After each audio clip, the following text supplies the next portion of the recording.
and welcome to Alzheimer Speaks Radio. I'm your host, Lori LeBay, and I'm so excited that you're joining us today. We are going to have a fascinating conversation as usual as we learn from people all around the world at all ages and stages of life. Stay tuned as we shift our dementia care from crisis to comfort. Here we go. What you think about, you will bring about the mental change. We will. Well, hi, everyone, and welcome to Alzheimer Speaks Radio. I am so excited for our conversation today, and we're going to be talking about Specal that is really ready to kind of take over the U.S. market. It is very simple and yet so profound in terms of what it does to help us understand dementia. But before I go there, I always like to first welcome you to the show. For those of you that are new, I'm Lori LeBay, and my mom lived with dementia for 30 years, and that's why I do what I do. That's why Alzheimer Speaks was started. It's really important for me personally to connect people to services, products, and tools that I think will ease their journey. Because I know our family had a really difficult time maneuvering everything. Also, if you liked our opening song, it's called Clarion Call by the Mark Arneson Band. And if you haven't checked out our new website, our main website is alzheimerspeaks.com. Please go there. We have one page that is dedicated just to all the free resources we provide you.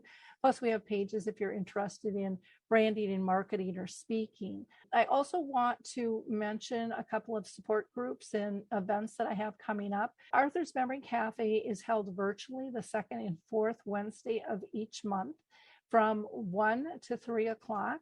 And you are welcome to join us there. I also facilitate a support group sponsored by Brookdale North Oaks, which is held out of the Shoreview Community Center the last Wednesday of each month from 10 to 11. That also provides respite care for those living with dementia so that the care partners can meet individually as well. And then on September 20th from 6:30 to 7:30 Eastern Time, Artis Senior Living is sponsoring a webinar called Realities of Dementia. And there I'm going to give people family-friendly tips and tools that I know that will be useful. I know I sure found them useful on my journey as well. And then on October 31st, I'll be in person doing a screening of A Timeless Love with the Dementia-friendly group in Minnetonka, Minnesota. So if any of those sound of interest, please reach out to me at radio@alzheimerspeaks.com. And two other companies I just want to mention. One is Saltbox TV. It's a free online streaming service designed specifically for seniors, has lots of great old films and TV shows, but also has a lot of education and wellness programs. And then, of course, Dementia Map, where we are connecting people globally on services, products, and tools, and that is totally free access. We're going to hear from the Adaptive Equipment and Caregiving Corner, and we'll be right back. I love the footbar walker, and let me tell you why. It is the option for my toolbox that I've been waiting for. Let's be honest, there are some clients who, despite our best rehab efforts, just aren't able to return to performing a sit-to-stand transfer on their own. Now I can offer my caregivers an easier, safer option that doesn't involve hoisting their loved one up from a sitting position. I don't recommend this walker for all of my clients, but I do recommend this walker for those caregivers looking for an easier, safer option with transfers. I would also encourage other therapists to add this walker to their toolbox. It's kind of like having my own mobile parallel bars for the client to pull up on.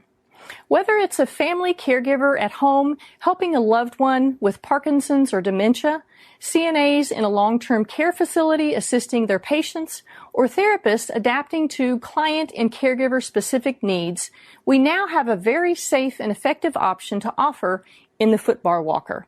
Check this product out at thefootbarwalker.com. That's it for today from Adaptive Equipment and Caregiving Corner. Have a great day, and don't forget, if you can't do it, adapt it. Okay, we are back, and I want to introduce you to Cyndy Hunt Luzinski, who is an advanced practice nurse.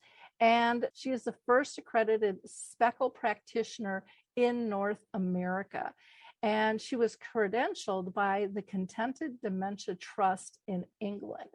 Cyndy has a nursing background that ranges from critical care to community case management. She does what she does in honor of her dad, and she founded and currently serves as the executive director of Dementia Together, which is a nonprofit organization in Northern Colorado, which offers education, enrichment, and hope, all while cultivating joy and building stronger connections for people living with dementia, their care partners, and the community as a whole. Cyndy is a true leader in the dementia-friendly community initiatives. She facilitates care partner support groups and works with her Dementia Together team to provide dementia-friendly education and more than 300 in-person and online memory cafes. She advocates for community collaboration to make living with dementia the expectation, not the exception. So, Cyndy, I love having you on the show. So I really appreciate you taking the time. I know how busy you are. It's amazing all the work you guys are doing with Dementia Together. So again, thanks for being with us today. Oh, my pleasure. Now, I mentioned to people that you do what you do in honor of your dad, but why don't you tell people a little bit more about him and what got you into this mode? Sure. My dad was a trout researcher for the state of Wisconsin for many years. He did trout stream habitat improvement. He got awards all over the country for his research. And the Trout Unlimited friends would say, "Oh, your dad was a legendary fly fisherman." To which I'm like, well, yeah, he knew where to fly fish because he did all the trout stream habitat improvement. But I say he's even a better dad than he was a trout fisherman. And just this brilliant guy, and as researchers are. And so when he developed symptoms of dementia, it was really frustrating for him. And the day that just changed the whole trajectory of my life was when he said to me, "Cyndy, I can't multitask anymore. I can't seem to focus. And I feel like I'm living in a fog." And those are words I'll never forget, because as a nurse case manager at the time, out in the community, I had a geriatric caseload. I wasn't passionate about dementia until that moment. And that was the moment when I thought, okay, my dad has really lived well. And it became an overriding passion for me to help him finish well. And so I just studied all sorts of person-centered care methods of dementia care. I didn't even know that so many existed. And that's what really got me into finding out about contented dementia and into this whole idea that, oh, well, people actually can live well with dementia, and he is going to be able to finish well, but it's going to be up to me and the people around him to make that happen. Yeah, well, and through your research, that's kind of how we got connected, if I'm not mistaken. Mm-hmm. You reached out to me because I was out there blabbering, kind of doing the same thing. Like, I got to make this world better for my mom. Where is everybody? Yes. Where are all these resources? You started, your own dementia-friendly community. Why don't you give people just a little snippet of why that was so important for you as well?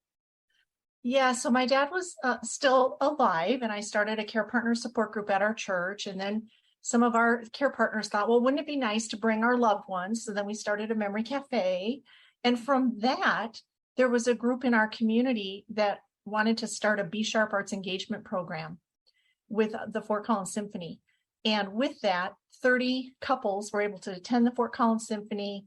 Their tickets were underwritten. They were part of a study at Colorado State University, looking at their sense of connection, their mood, and actually their cognition. And even though people living with dementia as a progressive process, they actually showed an improvement in cognition while they were involved in that study. So that was this community effort of a lot of groups just working together. And the energy for that was so high that they said, well, what's next? And that's where I'd been kind of sitting on my hands for 18 months saying, well, what's next is we need to do dementia-friendly communities. We need to do some business training in the communities. And so then we launched into that. We launched into more memory cafes, and really from our advisory board, which is people living with dementia and their care partners. We also started this patient resource folder that we give to medical providers in Northern Colorado. And so that hopefully we're changing the way people get a diagnosis. So rather than saying, yeah, you have dementia related to whatever, come back and see me in a year.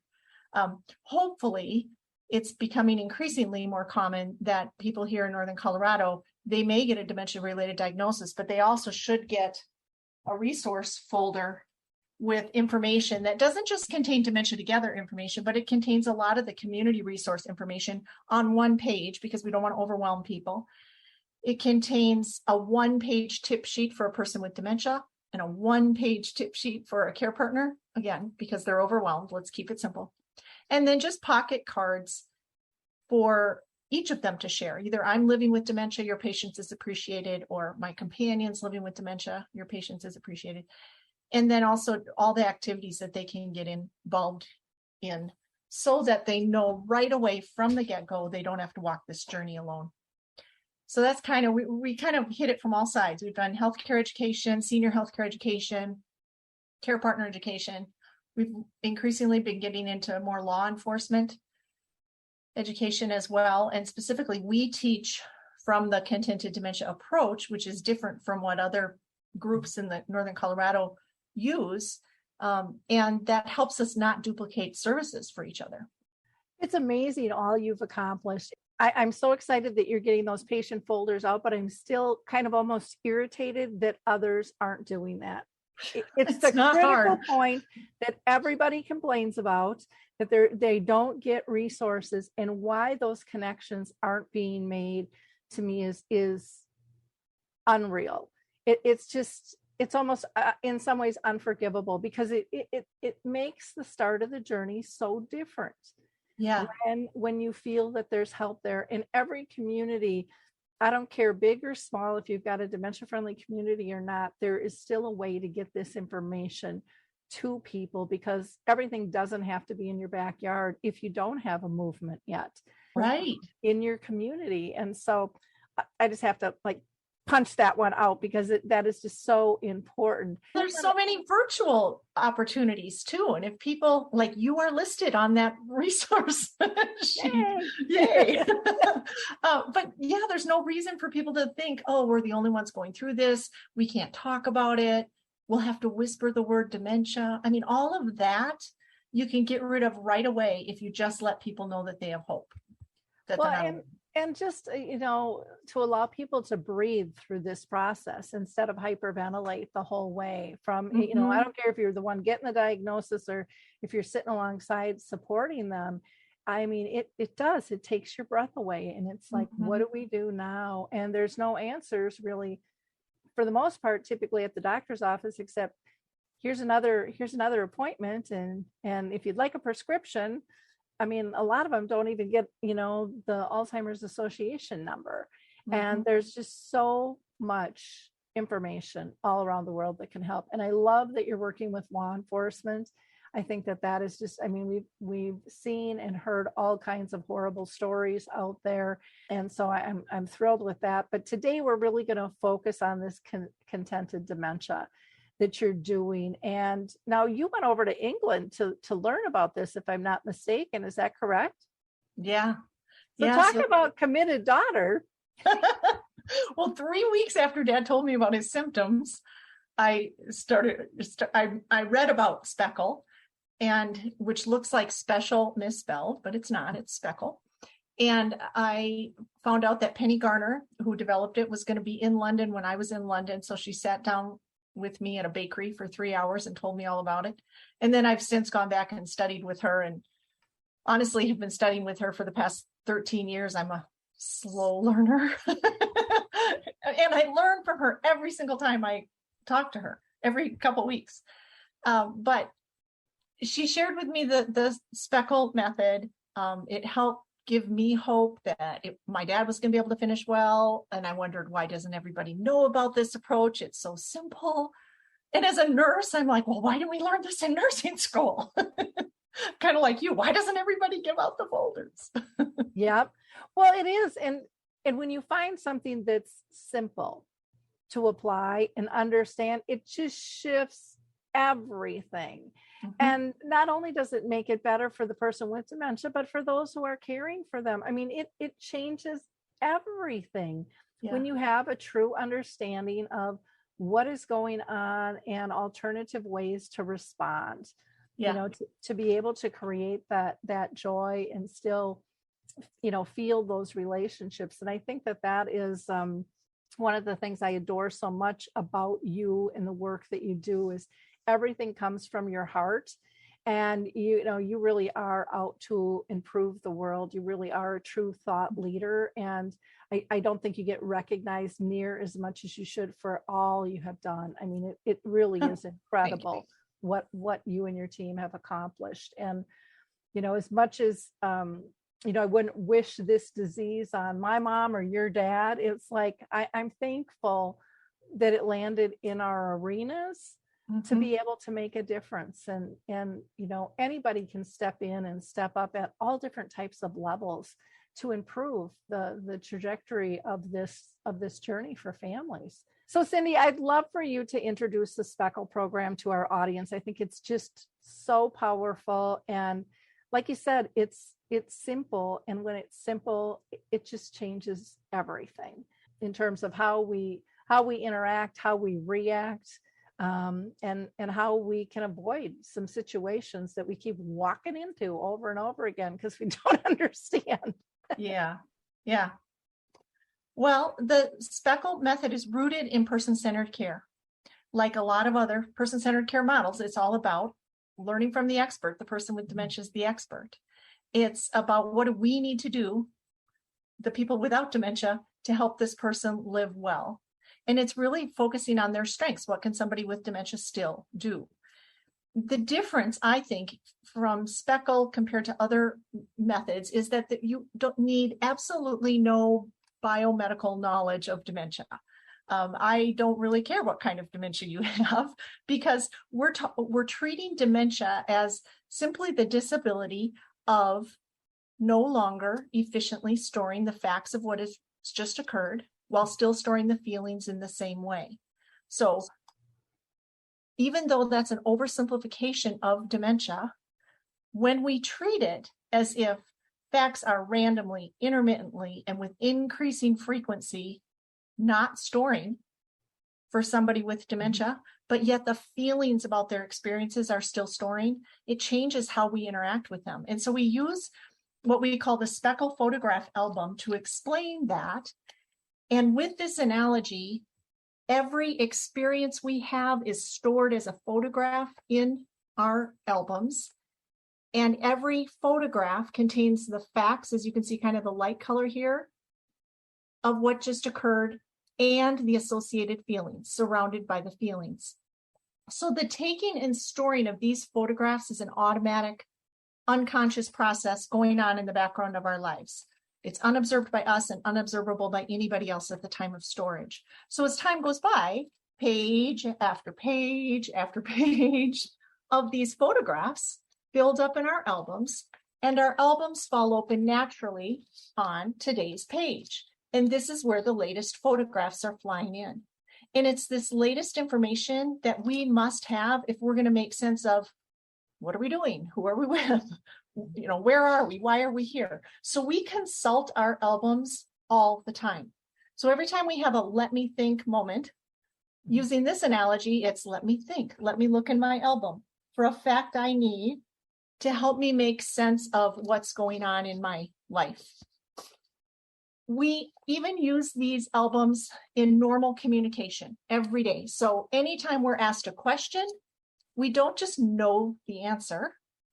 We have to consult our album first before we can actually even give an answer.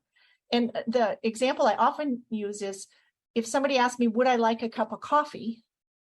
Well, would I like a cup of coffee? It all depends. Let me think. Let me look in my album. Would I be the only one drinking coffee? Or I might even ask myself, have I just had coffee?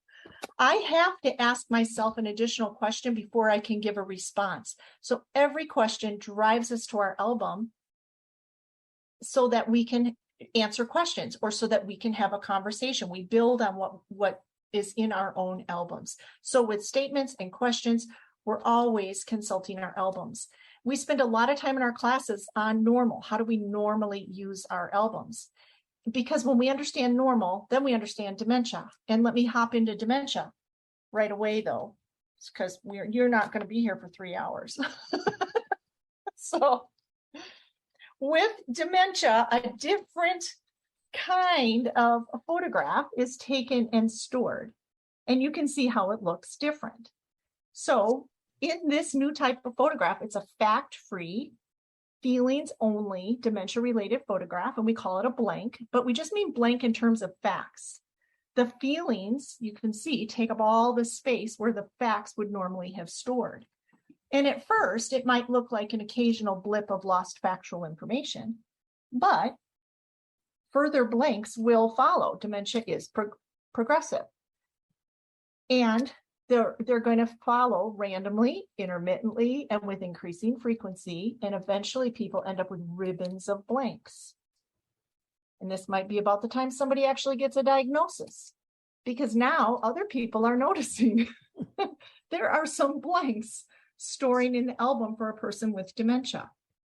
Really, until the end of time, more and more feelings-only blanks will store, but always interrupted by an occasional random normal facts and feelings photograph. And you've seen this with your own mom.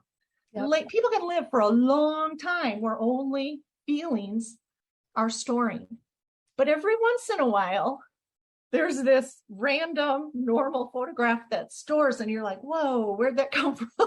Yeah, and we're like, oh, that moment of clarity. Yeah. It disappeared. It's like, how did they grab a hold of that? Right. And I think that this analogy just helps us see so easily, in black and white in this case, why feelings become so much more important than facts for somebody with dementia. And why if our albums look like this, we're the ones that have to do the changing. We're the ones that whenever we're giving a response to somebody who has a blanking album page, we had better give a response that makes sense to them, given what's storing on their page, versus insisting that, no, you must go with what I know to be actually factually true. Mm-hmm. We need to be humble enough to say, oh, what response is going to create the most well-being given what is storing for my loved one on today's page or on surrounding pages. So that's where this analogy is so helpful. And we go more into it, but that's kind of an introductory to at least the photograph album analogy, and why it's helpful in helping us realize we're the ones that have to change how we interact. Well, what I find interesting is using that analogy that the album is the brain, and the feelings wrap every experience we have. I mean, they're the package, mm-hmm. And is it a pretty bow, or was it tossed around by the UPS guy? I mean, right. It will make a difference in terms of how you feel. And those facts, as much as we try to force them on someone, I think what most of us aren't realizing is we're getting our level of comfort from those facts. And that's why we're kind of hell bound on this right or wrong attitude.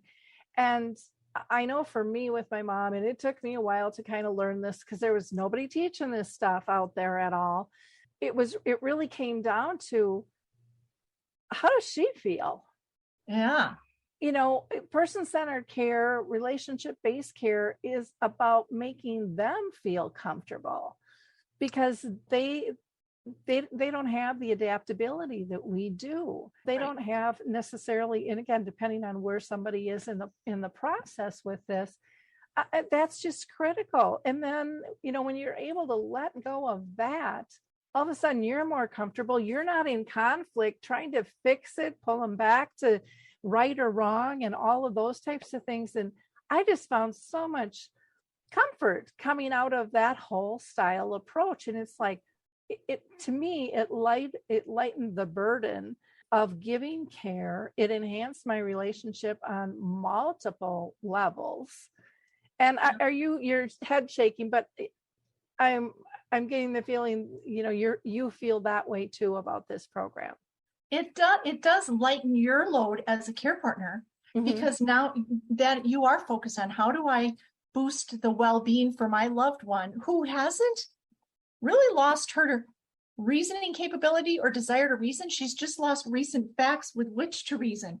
So when she's matching back to pre-dementia pages to try to give herself context to make sense of what's happening, that's where care partners can listen so carefully to what are they matching back to? How is this making sense to them? How can I then help this make sense to them using what they're giving me? They're the experts. Yeah. I was teaching this last week to a group, and there was somebody with dementia in the group, and she stopped me and she said, this makes so much sense, because when our family goes camping, I can recall the feelings of the camping trip, but I don't have any of the facts to know what we did. And so she'll look at the picture even of the trip, and the feelings come back that they had such a lovely time. But of course, those details, if they didn't store, they're not in there. But it doesn't matter, because she has that feeling of our family had a great time together. And so it really helped her even to kind of put it into perspective, like maybe our minds normally we are too cluttered with facts, just like you said, and maybe we really were created to connect on that deeper heart and soul level. And if that's what dementia teaches us, it really is, one of the beautiful aspects of dementia that I don't think we should ignore. We talked about how dementia, and you've talked about this too, how dementia, it comes from two Latin words, separated from the mind. There's nothing about being separated from the soul, separated from the heart. It's just that, and our friends with dementia will be like, yeah, it feels like my mind's not doing what it's supposed to do. Well, and it's funny because when you were talking about that, I have always been a person who I've never really remembered names. Music, as much as I love music, people ask all the time, and when you think about it, how many times have you been asked this? What's your favorite song? What's your favorite band? I can't tell you. I can't even come up with anything. I just know when I hear the music, if I like it or not. I can tell you if it's a hit, but I have never gathered information deep in fact on a lot of different areas of my life, where I have one friend who has since passed, and on the speaking circuit, and she spoke for 50 years. She could go back, and I don't care what year it was, she would tell you the color of the carpet and the paint and how the room was laid out, and and I'm like, you've got to be kidding me. I can't even tell you what city I was in, because I remember the experience. If I remember the state, I'm doing good, but that's just me. I store the emotions and the feelings for you. I mean, already. And that's the beauty. Like if you would get dementia, Lori, those feelings will always continue to store. Yep. So it's really interesting because I've been like that really all of my life. And not that I can't remember details at times, but kind of what I consider fluffy stuff that doesn't I just don't have time for that. Like don't clutter. Don't ask me to be on your trivia team unless you want to lose, because I have never ever been good at that at all. You and I together would be the worst team. Oh my gosh.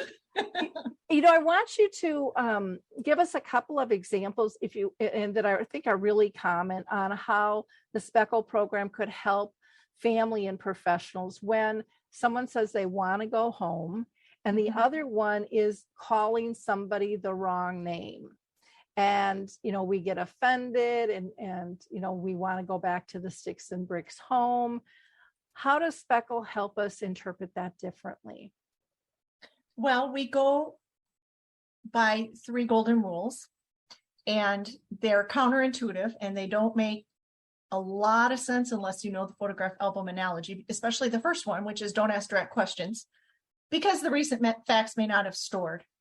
And we explain that there's a lot of ways to provide choice and to find out answers without asking a direct question that puts somebody on the spot. And I won't go into that now, but so that's one of the golden rules. The second golden rule is listen to the expert. The person with dementia is the expert.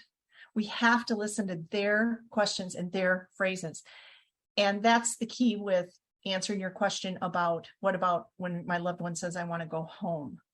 If their page is filled with blanks and they're saying, I want to go home, let's listen to the expert. And what they're telling us is they don't feel at home. Home is a feeling. It's all about the feelings.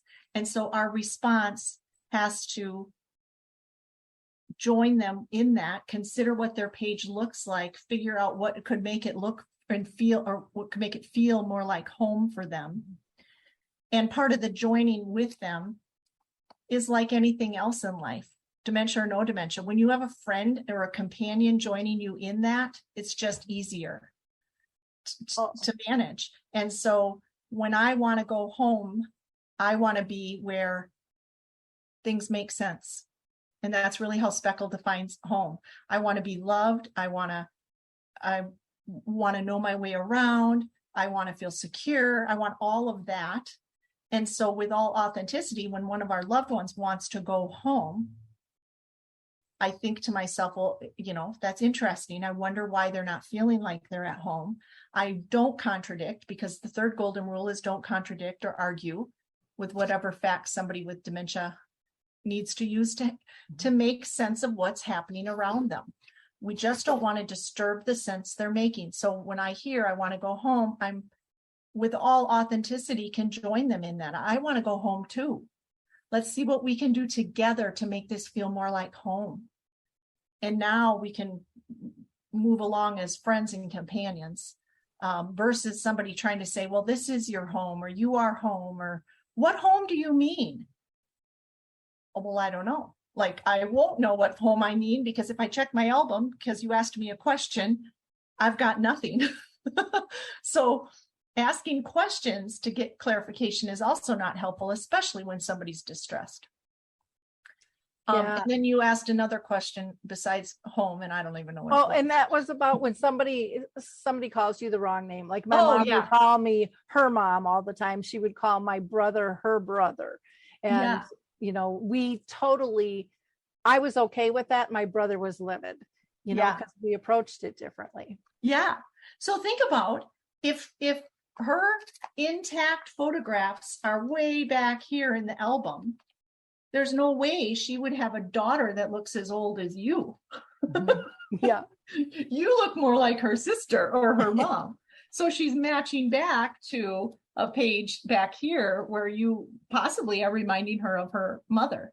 Mm-hmm. And so, again, if it's all about the feelings, what we know is whether somebody with dementia recognizes our name or our faces, they still are going to recognize the feeling we give them. We are a person who gives them that feeling of safety and security and beauty and kindness and love, and that feeling that they belong and they can trust that all will be well. So the whole approach is around what are some practical ways that we can create that feeling of well-being. And we work more with families specifically because the families have more work to do. They need to learn the 3 golden rules, but then we also need to know specific history about this person, because all those pages with facts and feelings are there. Let's use them in a way that helps the person with dementia cope with what's happening on today's page. And families are the ones who have the best access to that. So we say the expert leads the way, the care companion holds the key. And then eventually, because we need to simplify and simplify and simplify with dementia, how do we simplify all this information that the family has down to a 1-page passport, Specal passport, that when this person might need more hired assistance or to move into a care community, we've got it down to a 1-page document that professionals can read and use in ways that are can sustain well-being. Wow, that's fantastic. I'm going to mention a couple of things here, because I think, again, like with me, I remember feelings more than I remember facts. But I think this is in our life more than what we realize. And I'll just give another example of not just me. So I sold real estate for 25 years, and I can't tell you how many people bought a house that had nothing to do with the specs that they wanted, but it reminded them of their grandparents' house. Or I had one person buy a house because there was a picture over the fireplace that reminded them of home. And that was not coming with the house. They didn't even ask for it. I asked them, you want to ask? Oh no, that's too precious. They're going to want that. And they wouldn't even ask. But when those emotions hit like that, when we allow them in, I mean, it's really a pretty beautiful thing. And so I think this happens much more than what we realize. Or when you might have a friend and go, well, that was out of the blue. Where'd that come from? It probably is falling back to some type of emotional impact that a lot of times we don't feel comfortable talking about, or we don't even recognize within ourselves that this is happening. Because like you said, it's all on such an unconscious level. So I think it's really pretty cool. I'm also thinking, gosh, I wonder if this would, and I know that you're already working with police and EMTs and things like that, but I'm really wondering, there's this big push for mental health right now. And again, it's stepping into somebody else's reality in a different light and using different approaches. I would think that this could be a really, really powerful tool for that group as well. Because it's just so much more respectful. It's not this power struggle, which tends to escalate and makes a crappy day for everybody. And, for an extended period, you can really get such great insight. And I think as a care partner, I love that you say that the person with dementia is the expert, because I truly, with all my heart, believe that. And I think that they have been ignored and belittled and pushed aside. Same with care partners. I don't think they've been listened to because people believe they've got a degree, so they're the expert. And again, I think everybody has great information. We just have to be respectful of, the different vantage points. And when you have people living in the trenches, I mean, who has more of a wealth of information? To me, it's pretty black and white. And maybe that's because, I'm not degreed. I am, I'm not an academic. I'm not a researcher. But to me, it's just like someone's lived and breathed it, and you've read on this, you've studied on this, but you're taking, and I don't want to diminish their work. Which it might sound like, but they don't have the feeling side of this whole story. And that's the most relevant piece. To quality of life and purpose. And so we've got to mesh those together. We've got to see a coming together and understanding and an importance of that. I think that's really, really exciting. In the title, I said, Speckle's ready to take on, the U.S. by storm. And I really feel that way, that not only, are you prepared to do that, but it's so needed. It is a very different approach. And we've talked offline a zillion times, and I probably said this a zillion times on the air too.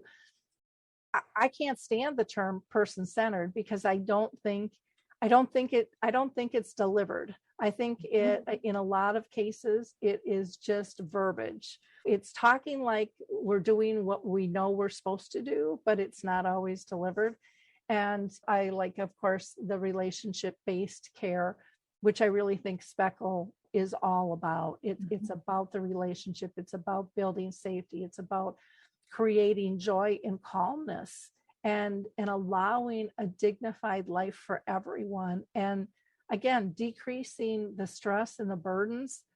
I mean, gosh, take that out of anybody's life. It's a lot calmer. It's a lot nicer place to be. Why would we not want that approach? Right. Yeah. One of our Specal mantras is think normal first. And that's why we teach about the normal album first before we teach about dementia.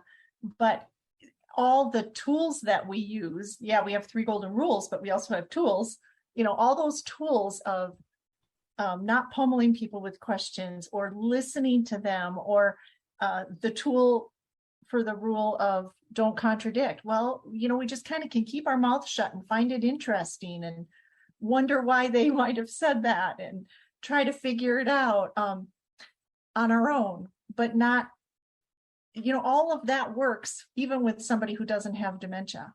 So Yeah. You're right about that kind of in the mental health circles too.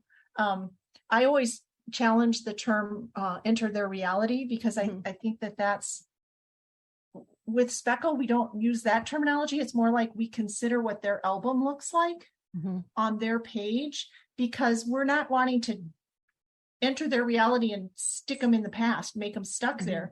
We want to consider their page. What facts are they using from their past, and then help them cope in, with what's happening today, because they still have to live in today's world, but how can they do it in a way that they've got somebody with them who's not disturbing the sense that they're making. So it's a lot of practical stuff like that too. So it's really adaptation on both sides. Yeah. Because how we approach is going to affect their reaction. Yeah. Oh, absolutely. And I think, again, so often we don't look at what triggers us. We get into, especially nowadays, with politics and just all the goofy stuff in pretty much any organization you look at, everything now is right or wrong. There's no meeting in the middle. There's no seeing how we got here. It's just right or wrong. And needless to say, that's not getting us anywhere except into the mud a little bit deeper. And this way, you're being respectful of the other person. You are understanding that they are still there and able to participate at whatever level that is. And even when you had said, when someone has that moment of clarity, when that photograph with the facts shows up, you really learn to appreciate the gift that is in the moment. I mean, those moments still melt my heart. My mom's been gone since 2014, but again, she lived with this disease 30 years. And those moments of clarity, I mean, sometimes they were frustrating, like when I was trying to get her not to wear a bra because it was too frustrating for her. And I got her all talked into a camisole. And then my sister-in-law said, well, I'll take you shopping for a bra. And it was like, oh my gosh, here we go again. And then my sister-in-law walks out and I got to deal with it all over. I mean, there were moments like that, but again, there was that connection for her at that time. Yeah. And other moments where, she said my name and she hadn't said it in 3 years. Yeah. Where you just kind of go, wow, I didn't realize how much I missed that, or a hug or whatever it might be. Because it's different for all of us. And we never know when those things are going to hit. But again, thinking back to, talking with the true experts, those living with the disease, and just us as general humans, when we're stressed, things don't function as well for us. Yeah. Period. And they say when they're stressed, their symptoms increase. So if we can keep them calm and happy, maybe they'll have more full photograph moments. Yeah. If they're not feeling so pressured and disconnected from us too, I don't know. Yeah, we talk about that when we're talking about normal and aging, because stress, aging normally, photographs will store the same way with the facts and the feelings, but boy, our ability to retrieve facts when we need, it slows down. And so we get the fact at 3 a.m. when it's irrelevant. Yeah. But that's normal aging, and stress will do that too. And so then you add that on top of actual blanks storing without the facts. I mean, it's much harder than if you're right, than if we can keep it okay-ish for our person and really for us. So it's got relevance in so many ways. And the classes, obviously we go more into it, but I did a workshop for some medical, like pre-med students a couple years ago. And I heard from one of them who's now finishing up med school. And he sent me a text and he said, I just wanted to reach out and tell you that I had a patient today living with the very early stages of the condition who came in for resources for herself and her family. I told him about Contented Dementia Together. I wanted to say thanks so much. I know my patient was appreciative. She had a big paradigm shift today because I told her that she knows her condition best. She is the expert, and she gets to tell us what's most helpful for her. I don't think she had ever been told that before, and she started to cry. So it's like, if we can get into the young medical professionals, I mean, that's the way to change the world. Oh, I agree. And, for that person to be able to see the difference, it's just massive. It's, and we all want to cure, but in the meantime, we have to learn how to care better.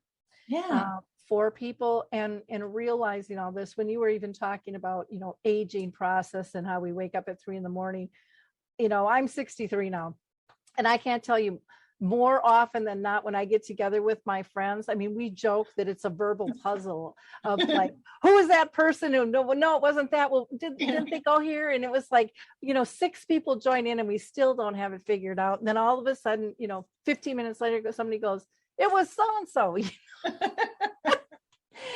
And again, this isn't something just dementia related.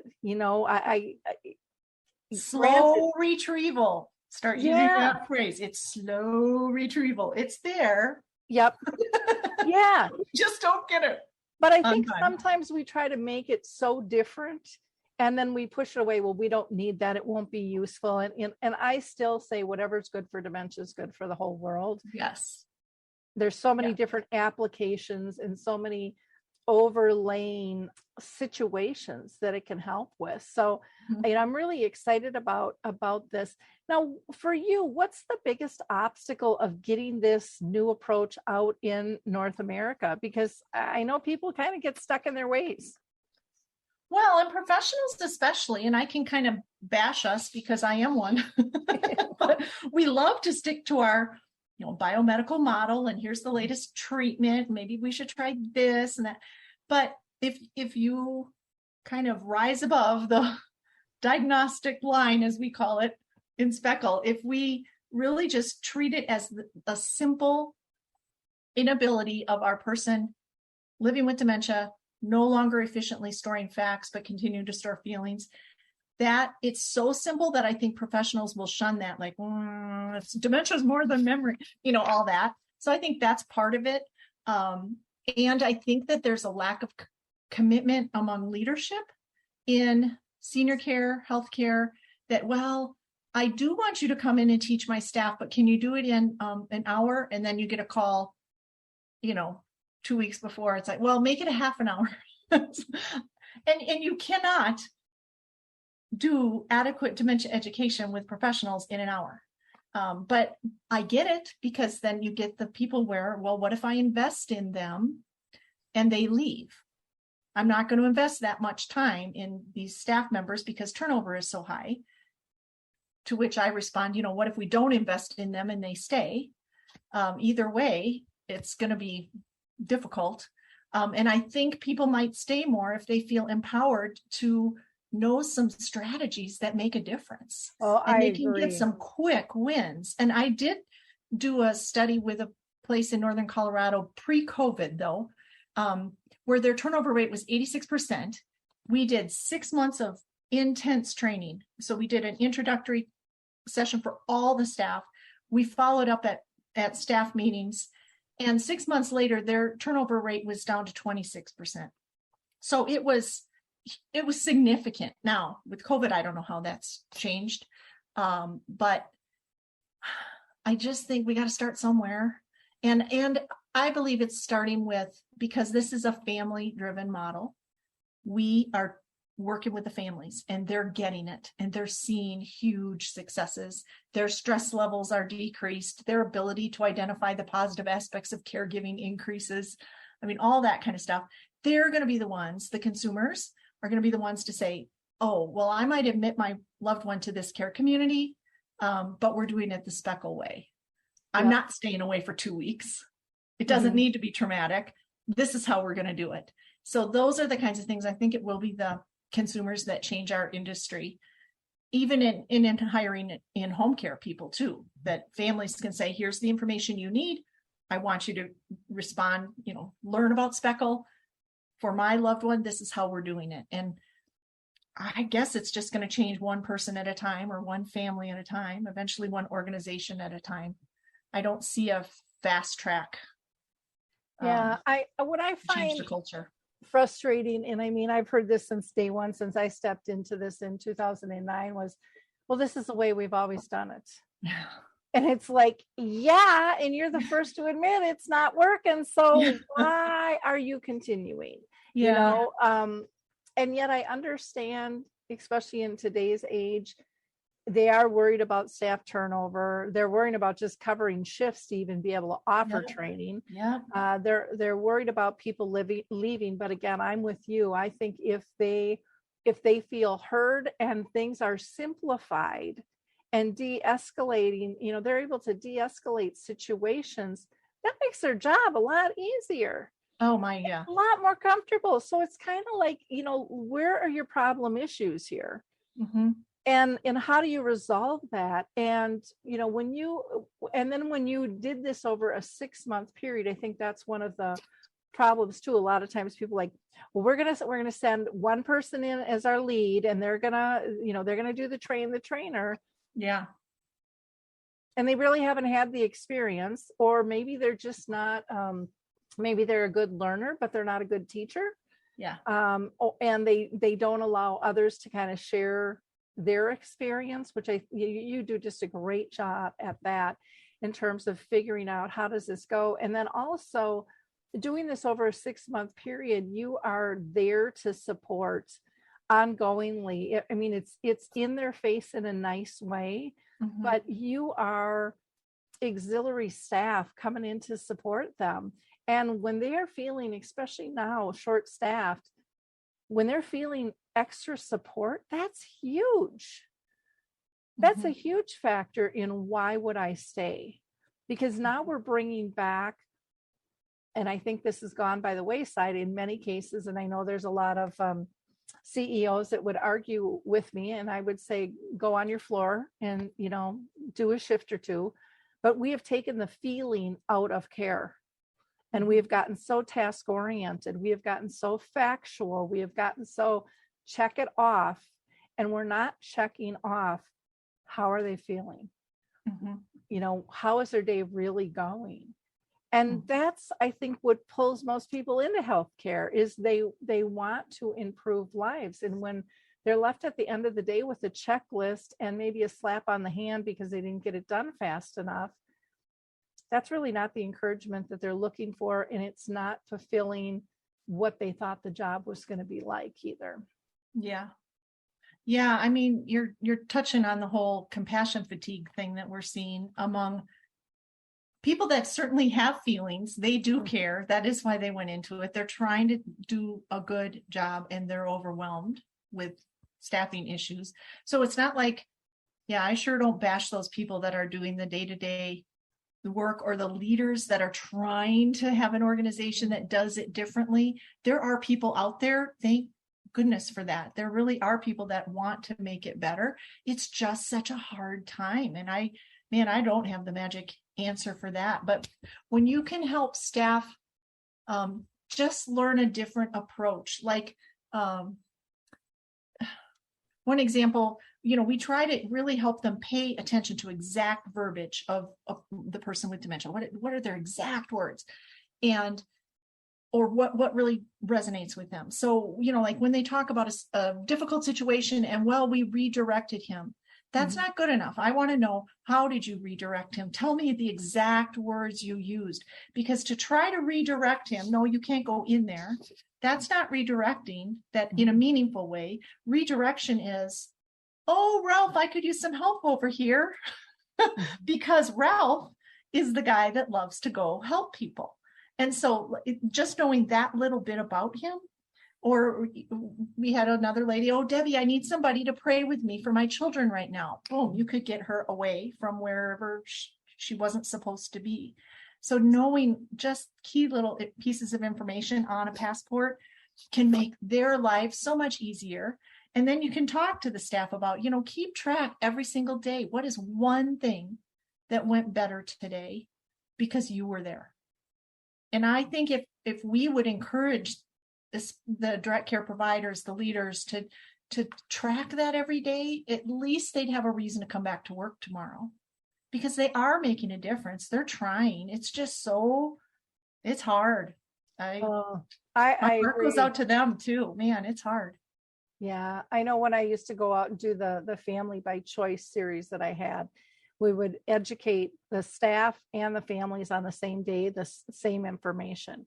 Because what I found was, everybody affects one another. So if we're not giving them the same information at the same time, it just slows down the process. Yeah. But one of the biggest things that I always recommended, which sounds like you're doing too, is log those good times. Instead of so-and-so hit so-and-so, Sally's purse is missing, somebody had an accident, whatever it is, it always seems to be the negative. And then we wonder why quality control is all over us and what they're looking for. Well, we've trained them to look for the bad things. And not that we don't have to disclose those, and not that we don't have to deal with those, but my God, even it out, talk about the smiles and the laughter and the joy or the calmness or the beauty of a situation. I mean, it doesn't take long. And why aren't we spreading kindness? And then when there are difficult situations, to tease them apart with the details of, tell me the exact words, not judgment, not for judgment or condemnation, but for, how can we learn? Let's try this. And then it's like, okay, well, that didn't work. Okay, now let's try that. It's like it's not a mistake. We figure out what doesn't work until we figure out what does work. And that's the approach I would hope that we'd all take, because it's humans working with humans. So it's never going to be perfect. Yeah. But wow, if we can make it better for the staff, better for the families, better for the people living with dementia, that's really what it is all about. And with Specal, I think we can sustain lifelong well-being if you get everybody on the team who gets it. Yeah. But I think, we've lived in a world so long full of judgment. And so that's where their brain first goes. Yeah. They're remembering the facts of, I'm going to get written up, not that, hey, they want to use me as a resource. Yeah. There's a big difference there in terms of how that is approached, or like one of the things I loved when I was in healthcare when I was younger was they gave me permission to fail. They gave me permission to try new things. And they said, go for it. I mean, the worst that's going to happen is it's not going to work. And then you adjust and go forward versus waiting for something that you think is going to be perfect, probably will never be. And then it'll never get off the ground or tried. Yeah. You've done no good. You've just spun your wheels and probably pushed people out of your organization going, they talk the talk, but they don't walk the walk. Yeah. Yeah. Yeah, we kind of say no right or wrong. It's just whatever works. Yeah. And like I said, it's like you go, okay, well, isn't that interesting? We use the interesting tool. Yeah. That didn't work. Okay. But it's so true, because every person with dementia is different. Every care partner, every environment, every moment is going to be different, because that album is going to flip around. And so what worked today might not work tomorrow. I mean, we've all seen that happen and go, how is that? And it's like, well, look at the album. Think about it. I would really encourage people to reach out to Cyndy and learn more about this program. Sign up, get some classes, get some education, shift your dementia care. Again, it doesn't have to be complicated. No. And I think sometimes professionals think that it has to be complicated, and it really doesn't. The easier it is, the more it's going to be implemented. Come on, that just makes sense. Yeah. And anybody at any age can understand this, even small children. Can understand this whole process. And again, there'll probably be some people like me going, well, I already have some of those holes, and that's kind of how I've been all my life in these areas. Other areas, look out, because I'm not going to forget a thing. but it is applicable in a lot of different ways. So you can reach Cyndy by emailing her at Cyndy, and that is CYNDY at dementiatogether.org, or you can go to their website, dementiatogether.org, and they're on Instagram and Facebook again. And that name on Instagram and Facebook is a little bit different because that was your original dementia-friendly group, which is Dementia Together, NOCO for Northern Colorado. So thank you so much. Any last words of wisdom for us before we wrap up? No, just don't get stressed when you have slow retrieval, Lori. It's okay. I try not to. I do my breathing and my meditation. Oh, gosh. Well, again, you're just such a joy to always have on the show. Keep up the great work, and I wish you nothing but the most success. It's wonderful to see what you're doing. Thank you. Thanks for having me. Bye now. For our audience, please like, click, and share. This is information that shouldn't be kept a secret. We need to help her spread the word of the Specal program, make everybody's life a little bit easier and more dignified. Bye now. Hey everybody, Jared Sebesti here, host of Retire Repurposed. This podcast is dedicated to help people transition into fulfilling and purposeful retirements. Retirement is a big life change. In fact, the two most dangerous years of a person's life are the year they were born and the year they retire. Few people can just flip the switch from working a career 30 or 40 plus years, retiring on Friday without methodical steps to living what we call a repurposed retirement. To listen now, search Retire Repurposed on your favorite podcast platform, Senior Resource, or Life Audio.